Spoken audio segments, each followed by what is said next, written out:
when I went to Sri Lanka, of course, I had the kind of my understanding of Buddhism was what you described in India. It's very passive. It's somewhere there in the background. It's the only peaceful minority that doesn't seem to be making headlines or are not attacked by media channels. And so you have a understanding of Buddhism. And when I went to the Temple of the Tooth, I was shooting a show there.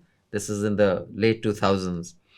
And I turned my back towards the tooth and I got whacked that how dare you turn your back? You're not supposed to turn your back. And each time, because you're setting up cameras, each time I turn my back, someone come and whack me, one of those monks. And I realized the other time this happened to me has been in Ajmer Sharif.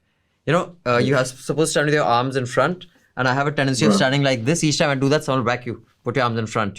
You should be bowing in front of Hazrat Khwaja Sahib, etc. Somnath Temple, Gujarat, I was shooting. Again, I had a horribly hostile, exchange with the locals there. The only place I haven't had a hostile exchange is with Harmandir Sahib, which is why I love it.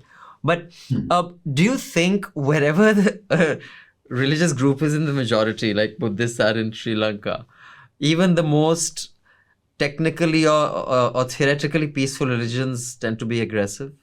I mean, in Buddhism, they've in Sri Lanka, they've really, it's the closest thing to a kind of Hindutva, like that they've created out of a religion that doesn't normally lend it. I mean, in some ways, Buddhism is a hard religion to change into that because it has this unabashed intellectuality, and they want Buddhism to say something about sex, and what does the Buddha say? Like, sex is distracting. Well, of course, sex is distracting. So it's this kind of need to like this almost a Victorianism, which is very much the spirit of Hindutva.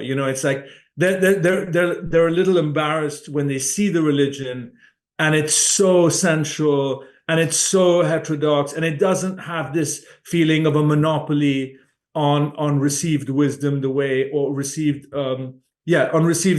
knowledge the way Islam and Christianity and Judaism do. There isn't the same kind of almighty Judeo-Christian God. So in many ways, these religions don't serve the purposes of the people who want to weaponize them, So I think that there is this frustration that they would like it to be a little bit more like Islam, a little bit more doctrinaire.